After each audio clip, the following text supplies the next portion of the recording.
Hello everyone and welcome to our channel AACCM, that is Anesthesia and Critical Care Medicine. Myself Dr. Sahil Gupta, and today we'll be discussing about Surviving Sepsis campaign, the latest guidelines which were published in 2021. This topic is a very large topic, so we'll be dealing it in two parts. So in today's seminar, we'll be discussing about the definitions, the scoring systems, the guidelines, and the various meta-analysis studies conducted in Surviving Sepsis guidelines. So, what is sepsis? Sepsis is a life-threatening organ dysfunction caused by dysregulated host response to infection. So, each and every word here is very important. So, again, sepsis is a life-threatening organ dysfunction caused by dysregulated host response to infection. And what is septic shock? Septic shock is a subset of sepsis with circulatory and cellular or metabolic dysfunction associated with higher risk of mortality. So this is the definition of sepsis as well as septic shock. Now there are various scoring systems in sepsis starting from SIRS criteria, SOFA, Quick SOFA, Apache, Muse, UVA, PIRO, Speed, Precept and MEDS. Out of all these four are important for Viva and theory purpose. And you have to remember this four scores. Now coming to what is SOFA score. SOFA score is basically an analysis of score comprising of the various major systems of the body. There are total 5 points starting from 0 to 4, and the major systems involved is the respiratory system, the coagulation system, the liver, cardiovascular, central nervous system, renal system. Comprising all these, there are various scores starting from 0 to 4. Now, as we go from 0 to 4, the mortality increases. Okay, so let us just take an example of a liver system. So here the bilirubin of less than 1.2 corresponds to a score of 0, and as we see, as the bilirubin level increases to greater than 12, the score increases. Okay, similarly, if we take the respiratory system, the PaO2 to FiO2 ratio, the normal ratio is greater than 400, and as the ratio decreases, the score increases. Similarly, for the coagulation, as the platelet decreases, the score increases. In the cardiovascular system, the MAP is the criteria. As the MAP decreases, the score increases with the increase in inotropic support. In the Glasgow Coma scale, as the GCS decreases, the score increases. In the renal, the creat and the urine output is the criteria used in SOFA. So as the creatinine levels increases, the score increases, and as the urine output dips, the score increases. So you don't have to remember each and every criteria. If you can remember it, it's well and good. But the basic gist of it is, as the score increases, the mortality will increase. Okay.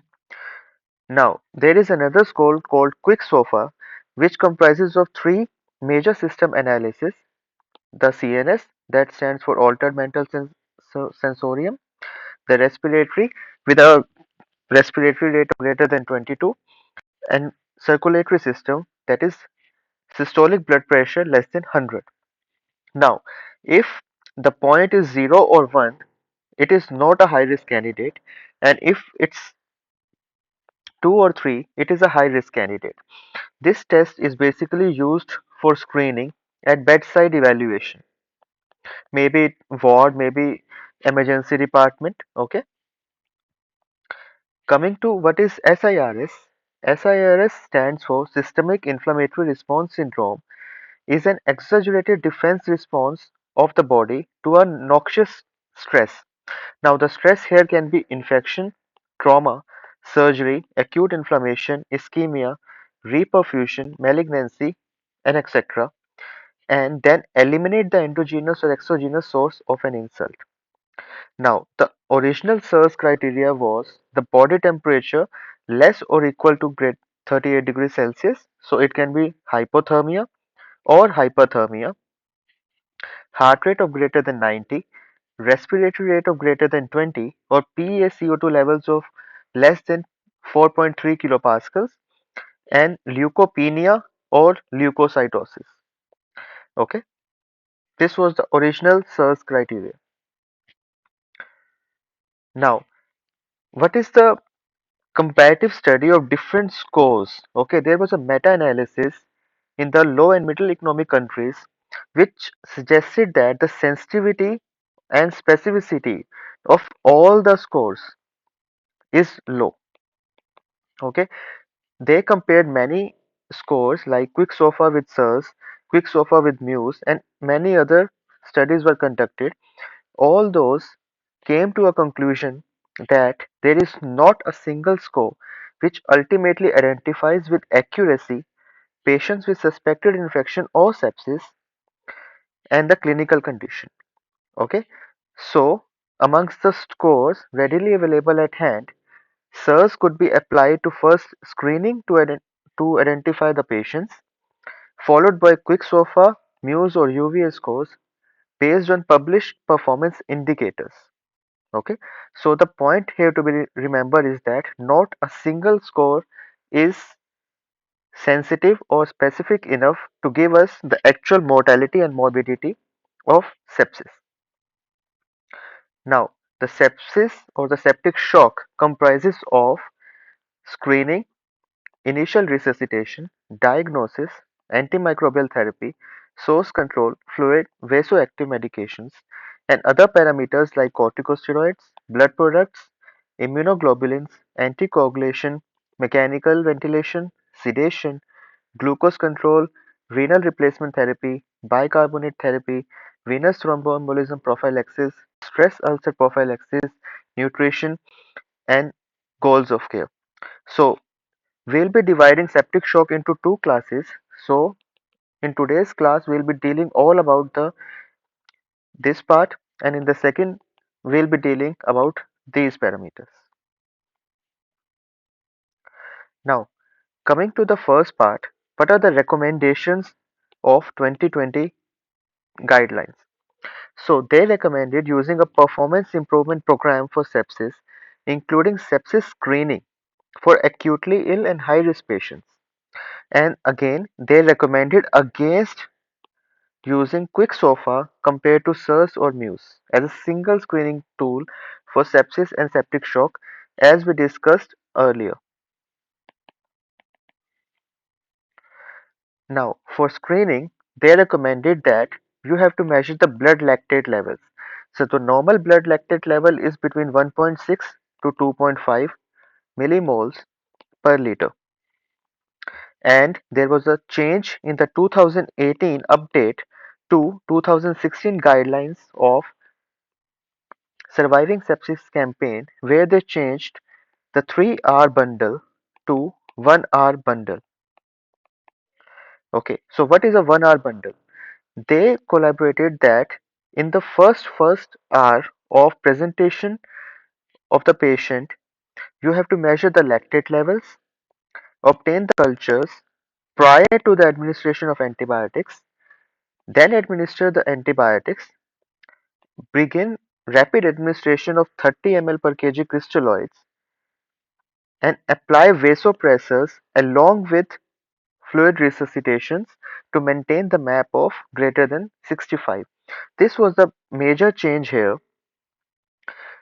So in the previous 3R bundle in 2016, they recommended that after the resuscitation, you have to add vasopressor once the MAP is not achieved to greater than 65.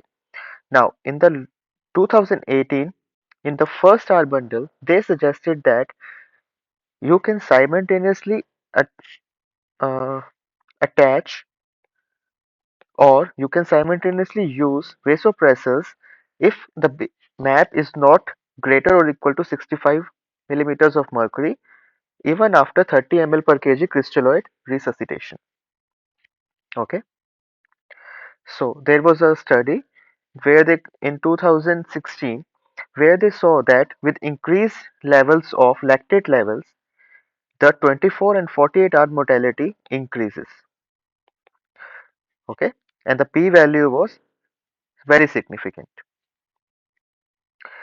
Now, for the initial resuscitation part, for sepsis and septic shock, they recommended that it is a medical emergency and we have to start immediately. And for patients with sepsis, induced hypoperfusion or septic shock, they suggested that at least 30 ml per kg of intravenous crystalloid should be given. Okay, and for the adults with sepsis or septic shock, they suggested using dynamic measures to guide fluid resuscitation over physical examination or static parameters. As we all know that static parameters like CVP give us only a point of analysis. Okay, but if we want to see the dynamic change or the recent change of fluid resuscitation, the dynamic measures are far better than static parameters. Now, what are those dynamic measures? Just for the sake of completion, we can use pulse pressure variations or stroke volume variations, IVC diameters, superior vena cava diameter variations, passive leg raising test, and expiratory occlusion test, mini fluid challenge, conventional fluid challenge. Along with that, we can also use 2D echo. Okay. Now these are just for the completion that dynamic variables are obviously better than static.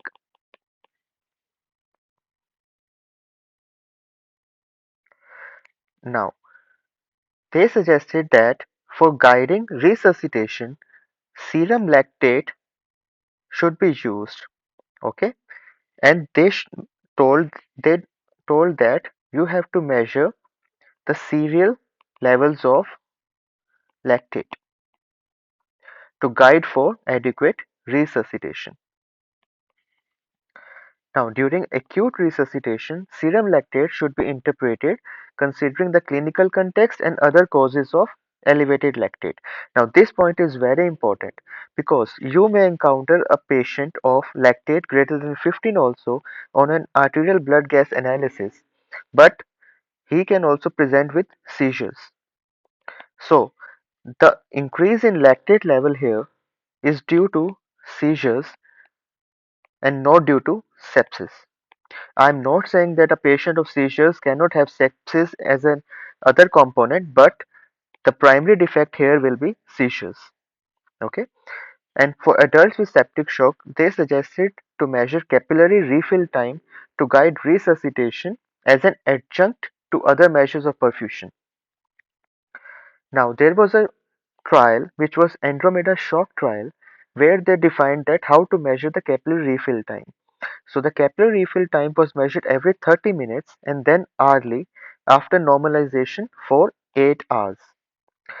Capillary refill time is measured usually by placing a glass microscope slide to the right index finger until the finger is blank and it is maintained for 10 seconds. And then the time is noted to return to the normal skin color. Now, abnormal CRT is defined as more than 3 seconds, and the goal of resuscitation was to decrease CRT to less than 3 seconds. Okay, this is capillary refill time.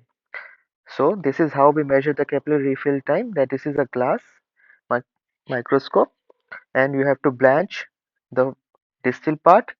Okay, and you have to measure the capillary refill time, and if it's greater than 3 seconds it is abnormal. Now the second part, for the lactate, as we know that lactate gives us the value, so lactate was measured every 2 hours, again for 8 hours. Here also it is for 8 hours, and capillary refill time was again 8 hours. And the goal of resuscitation here was to normalize or decrease lactate levels by 20% every 2 hours. So this is very important. Okay, so say if we see a patient of lactate say 8, then for adequate resuscitation there should be 20% decrease from 8. Okay, and when they compared in the Andromeda shock trial, the CRT group with the lactate group, okay, 408 ml of less fluid was given in the first 8 hours. There was less adrenal use. There was lower lactate at 48 hours and 72 hours, and lower CRT levels at 4 to 8 and 24 hours.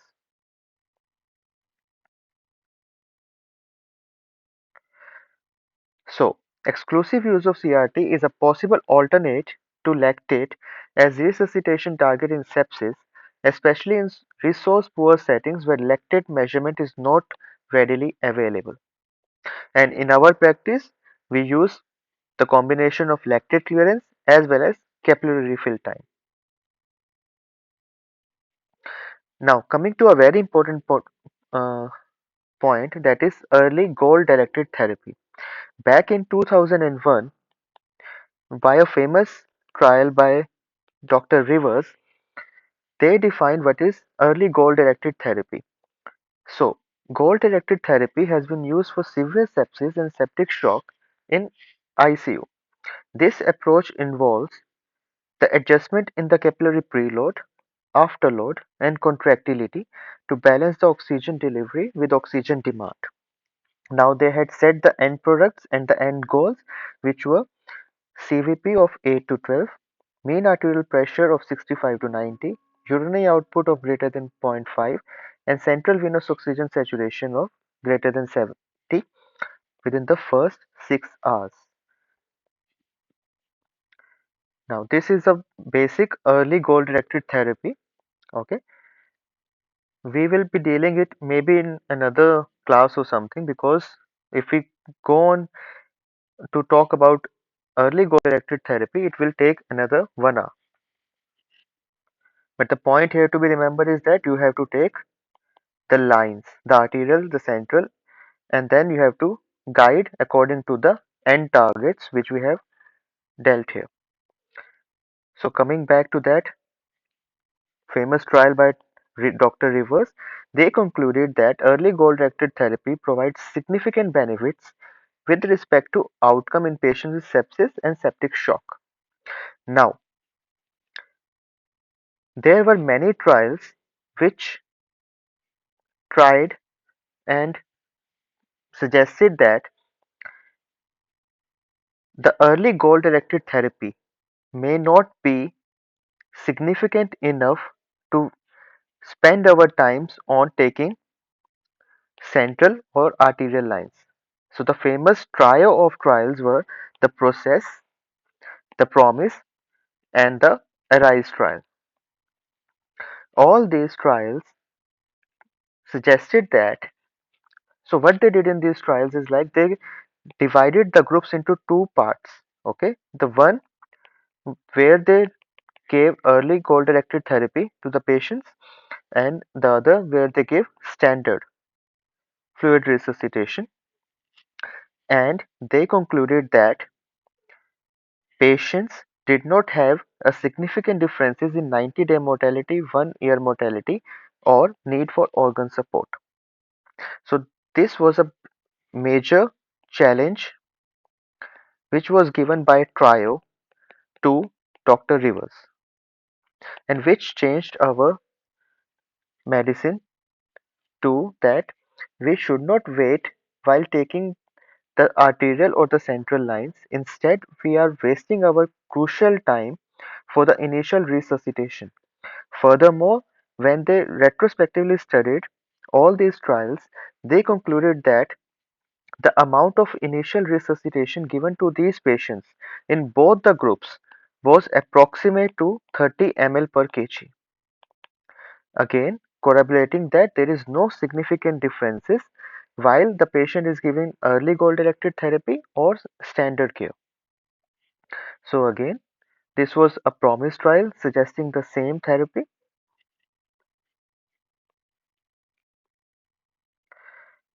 And again, there was a meta-analysis on the huge scale with where major studies were published, and they all concluded the same thing, that there was no significant difference in mortalities. So, what is the recent recommendation?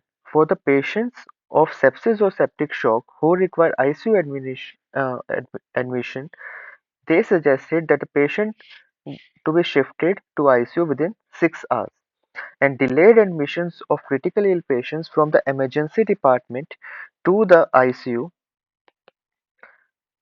has increased mortality, increased ventilator duration, and ICU stay of the hospital.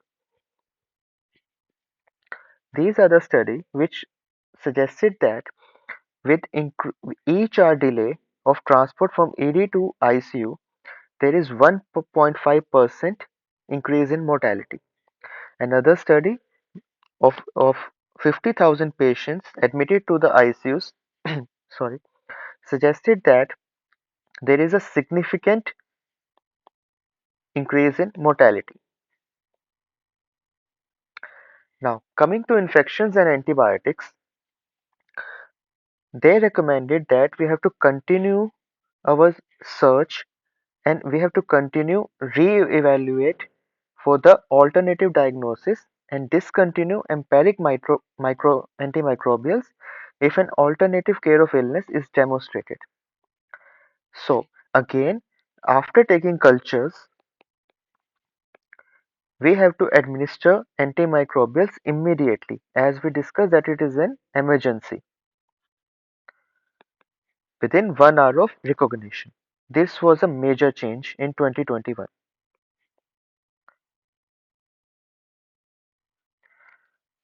For adults with possible sepsis without shock, they recommended rapid assessment of the likelihood of infectious versus non-infectious causes, and they suggested that assessment should include history, clinical examination for both infectious as well as non-infectious causes, and whenever possible, this should be completed within 3 hours of presentation. For adults with possible sepsis without shock, they suggested time-limited course of rapid investigation within 3 hours. And for adults with low likelihood of infection and without shock, they suggested deferring antimicrobials while continuously monitor the patient to prevent resistance. So again, with each hour delay of administration of antimicrobials, there was 1.04 increased odds ratio of hospital mortality. Again, in a study of 35,000 patients, it was associated with high mortality with each additional hour delay of administration of antimicrobials. Okay, this is the significance that antimicrobials should be administered as soon as possible. Now, this is the recent change which we are talking about. If sepsis is a definite or probable cause, if the sepsis is shock is present or absent, you have to administer antibiotics within 1 hour. And if sepsis is possible, you have to keep on searching for infectious and non-infectious causes of acute illness within 3 hours of presentation. Now, for adults with sepsis or septic shock at high risk of MRSA, they recommended using empiric antimicrobial coverage, okay, like vancomycin, targocid, or linezolid. And for the patients of low risk of MRSA, they suggested against using it as a prophylactic coverage. And just for completion, for MRSA, the risk factors are MRSA infection or colonization, recent IV antibiotics, history of recurrent skin infections or chronic wounds, presence of invasive devices, hemodialysis, and severity of illness. For adults with sepsis or septic shock and high risk of MDR organism, they suggested using two antimicrobial agents to cover gram-negative coverage. In India, as we all know, majority of our flora is gram-negative sepsis, and if the patient is having MDR with high risk, you have to add two antibiotics of different groups. Okay, and for the patients of sepsis with low risk of MDR, they suggested against using two gram-negative agents for empiric treatment. What is the role of antifungal? So, for the patients of sepsis or septic shock at high risk of fungal infection, they suggested using empiric antifungal therapy over no antifungal therapy. This was again a recent change. Okay, and in the largest and the most recent Empiricus trial, there was also no difference in outcome between patients receiving antifungal therapy and patients receiving placebo. Now, delivery of antibiotics. They suggested using prolonged infusion of beta-lactams for maintenance over conventional bolus infusions.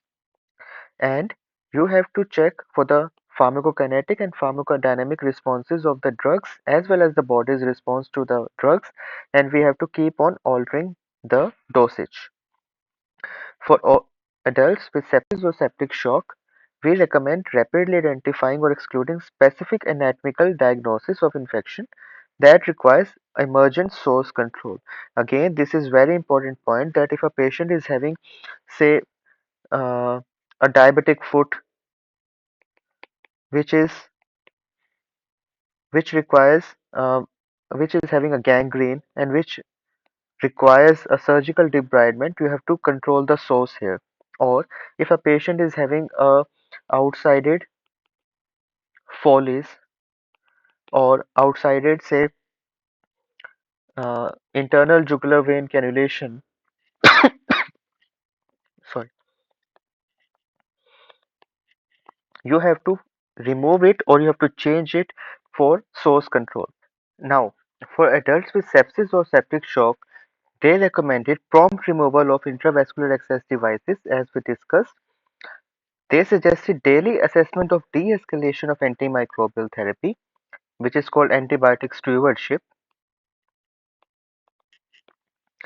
And for adults with initial diagnosis of sepsis or septic shock, they suggested shorter over longer duration of antimicrobial therapy to prevent resistance. And for adults with an initial diagnosis of sepsis or septic shock, an adequate source control where optimal duration of therapy is unclear, they suggest using procalcitonin and clinical evaluation to decide when to discontinue antimicrobial therapy over clinical evaluation alone. I hope I am clear till now. Now, coming to the hemodynamic management and recommendations, as we discussed that for adults with septic shock on vasopressors, they recommended initial target mean arterial pressure of 65 over higher MAP targets. Now, the various studies were done in the past where they saw that with higher MAP, there are no additional benefits. On the contrary, there are more harms of atrial fibrillations and another arrhythmias.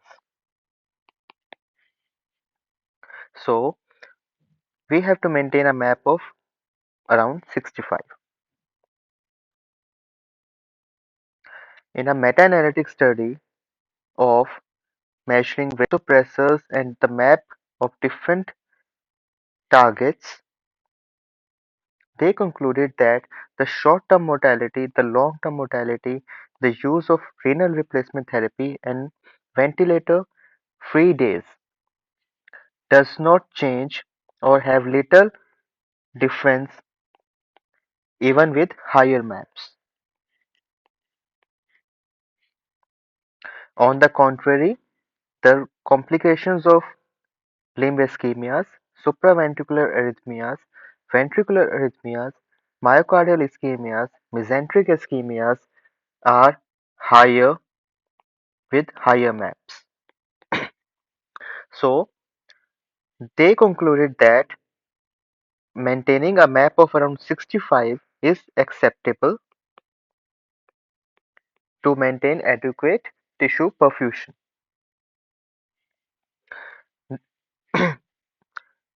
Which fluid to be used for resuscitation? They recommended using crystalloids over colloids as the first line fluid for resuscitation. In the crystalloids, they used balanced salt solutions like plasmalite, cabilite, and others over ringer lactate or 0.9% NS. They also suggested that patients who require large volumes of crystalloids, albumin can be added. Okay, and what is the role of gelatins and starches? They recommended against using both. So, no starch, no gelatin. Now, why are crystalloids used? First of all, they are inexpensive and widely available, and the absence of clear benefit following the administration of colloids compared to crystalloid solution supports the use of crystalloid solution in the resuscitation. Okay, this was a Cochrane review, which was a landmark review in 2018 by Sir Lewis. Now, what are the problems with using 0.9% NS? They causes hyperchloremic metabolic acidosis, acute kidney injury, they damage the vascular permeability, they increase the pro-inflammatory mediators, there is a detrimental effect on coagulation, and there is a detrimental gastrointestinal perfusion. Now, covering all the complications of normal saline, ringer lactate, and other BSS, balanced salt solution, is out of the scope of this class. We'll be dealing it in maybe another class. But just for completion's sake, in the famous SALT trial and the SMART trial, they concluded that balanced salt solutions are better than normal saline. Okay. Now, when we compare with it with RL, what is the major problem with using RL in sepsis or septic shock? The lactate. The administration of lactate solutions might confound the interpretation of lactate as a biomarker of tissue oxygenation as raised lactate levels. As we discussed earlier, that lactate plays a significant role in screening as well as to guide resuscitation. Okay, so if we use large amount of RL for initial resuscitation, there can be a bias here. Okay, again, lactate undergoes gluconeogenesis, leading to increased levels of glucose, suggesting a restrictive use in diabetic patients. And here, acetate has some advantages over lactate, that it stabilizes the pH more rapidly than lactate and is metabolized in various tissues. Hence, we use balanced salt solution. Again, various studies have been conducted in the past, so we'll skip through that.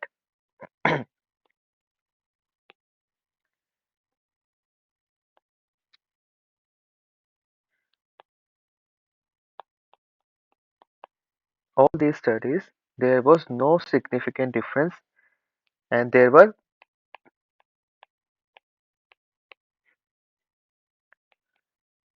added advantages of using BSS over NS or R. I'll post a link of this PPT in the download section below so that all of you can have a look of all the studies which I have posted here.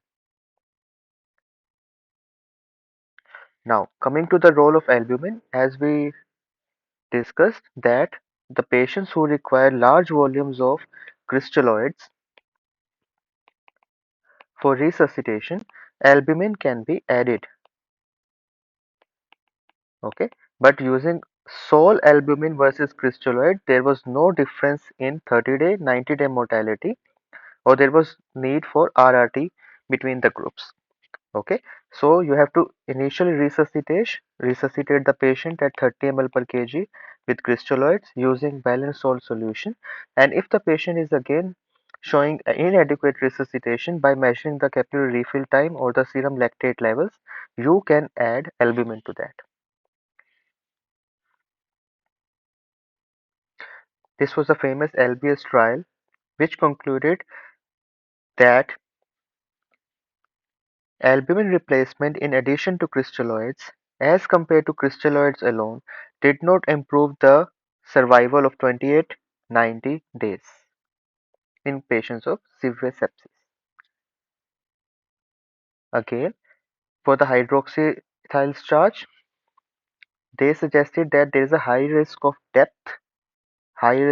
and need for RRT in patients of using starches compared to crystalloids for initial resuscitation. Furthermore, coming to the gelatins, there was again increased risk of anaphylaxis, increased damage to the homeostatic mechanisms, increased risk for RRT therapies, and there were no advantages over crystalloids. Now, coming to the vasoactive medications, they recommended that norepinephrine as the first line agent over all other vasopressors. Now, this was a landmark change in 2021. Prior to that, there were various studies which were conducted and they were not sure which vasopressor should we use in patients of sepsis or septic shock. But in 2021, they told clearly that norepinephrine is the agent of choice. Okay, and for the patients who are not maintaining MAP of greater or equal to 65, even after NORAD support, you can add vasopressin to it instead of escalating the dose of norepinephrine. Okay, and even after that, the patient is not maintaining MAP, then you have to add epinephrine to it.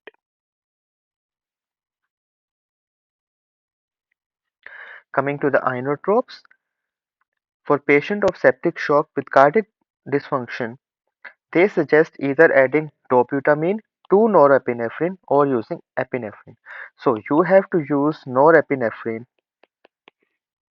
and then you can add dobutamine slash epinephrine in a patient of LV dysfunction. Okay, and they suggested against using levosimendan. So a patient comes to you with sepsis shock, use norepinephrine as the first line vasopressor, target a MAP of 65. If you are not able to achieve it, you can add vasopressin to it, and if the patient is again not able to maintain MAP, you can add epinephrine to it. And if a patient is having cardiac dysfunction, start with norepinephrine and then add dobutamine or epinephrine to it and maintain a target of 65. Okay. Now these are the various doses of various drugs.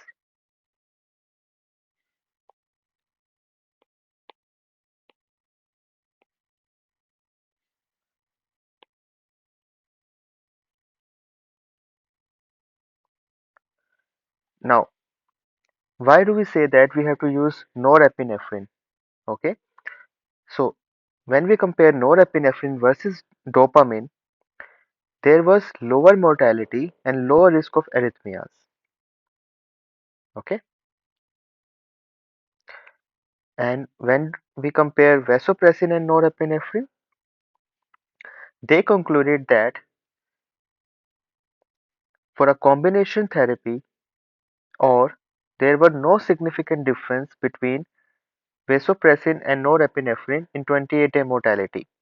And as far as combination therapy goes, the study, which is the famous VASST trial, where they compared norepinephrine alone to norepinephrine plus vasopressin, showed no improvement. Okay, and the main question here arises is when do we add vasopressin? So they clearly defined it in 2021 that you have to start vasopressin when norepinephrine dose is in the range of 0.25 to zero point 0.5 mics per kg per minute. Okay, when they compared norepinephrine versus epinephrine, there were higher chances of arrhythmias and impaired splanchnic circulation with the use of epinephrine. Secondly, they concluded that once you have started norepinephrine, which is an alpha plus beta agonist, the receptors are already fully saturated, and adding epinephrine to it does not make sense because epinephrine also is a alpha plus beta agonist. Okay, so adding vasopressin, which acts on different receptors, makes more sense rather than giving two agents which act on the same receptors.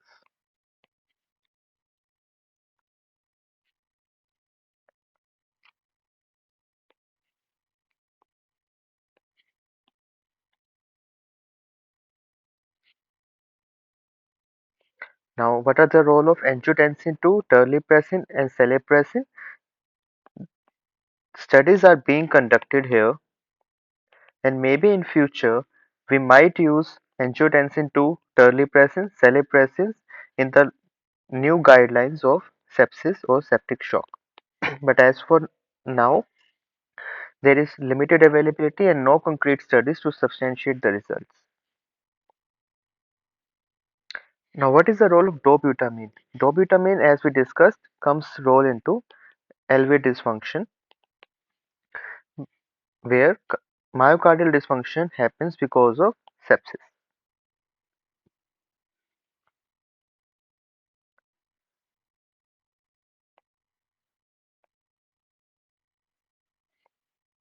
So, various studies have been conducted in the past where they showed that dobutamine or norepinephrine, none of them is superior to one another, and once the patient is having a sepsis, you can add either of those,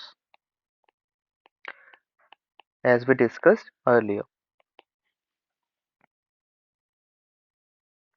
Now, what is the role of corticosteroids in shock? Once the patient is having a refractory shock, the consensus say that we have to add IV corticosteroids. And the drug of choice here is IV hydrocortisone at the dose of 200 mg per day, given as 50 mg 6th hourly or as continuous infusion. It is suggested that it is commenced when the NORAD requirement is greater or equal to 0.25 microgram per kg per minute for at least 4 hours. Now, this is a very important point here, okay?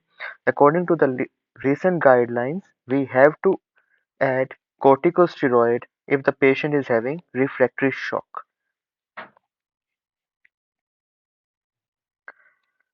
Now, they suggested that to measure the blood pressure of the patient, you have to go for invasive monitoring, that is IBP, invasive arterial blood pressure monitoring, if the resources are available.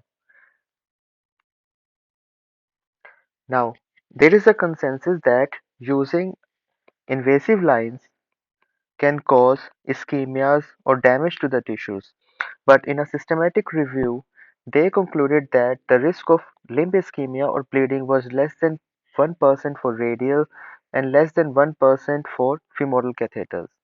An insertion of arterial catheter permits safe, reliable, and continuous measurement of arterial pressure and real-time analysis, and arterial catheters should be removed as soon as possible when hemodynamic monitoring is no longer recommended to prevent source infection. So, invasive lines in the form of invasive blood pressure monitoring is superior to non-invasive blood pressure monitoring.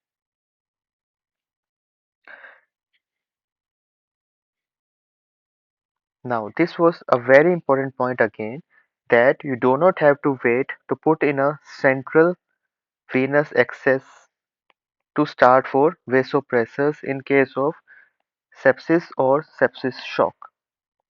If a patient comes to you in emergency department and he is severely in sepsis shock, you can add vasopressors, that is norepinephrine, peripherally to restore MAP rather than waiting or delaying initiation to put a central venous line. Okay. Now, what are the issues with the peripheral lines? That there can be extravasation of the drugs, local tissue ischemia or injuries, but the process of CVP is time consuming and needs specialized equipment, which may lead to delayed initiation of the vasopressors. A recent systematic review showed that extravasation occurred in only 3.4% of the patients, with no reported episodes of tissue necrosis or limb ischemia. Okay. Further, they concluded that the patients who had extravasation have no long-term sequelae. Further, administration of vasopressors for a short period of time, that is less than 6 hours, in well-placed peripheral catheters proximal to the antecubital fossa is unlikely to cause local tissue injury, and delay in vasopressor initiation has led to increased mortality. So we should not wait to start vasopressors early, okay, which goes in consensus with the 1 hour bundle. Now, this was all which we dealt today, that was screening, initial resuscitation, diagnosis, antimicrobial therapy, source control, fluid therapy, and vasoactive medications. I know that I was a little quick in today's class because this is a very big topic, and covering this vast topic in one lecture seems not feasible for any of us. So in the next class, we'll be dealing with other points of sepsis and septic shock. I hope you liked today's lecture. So please give us a thumbs up or a like button, and please comment on the comment section below, like which all topics you want us to guide you through. And please subscribe to our channel and share it with your colleagues so that this channel should grow, and we will provide you with more content in the near future. Thank you.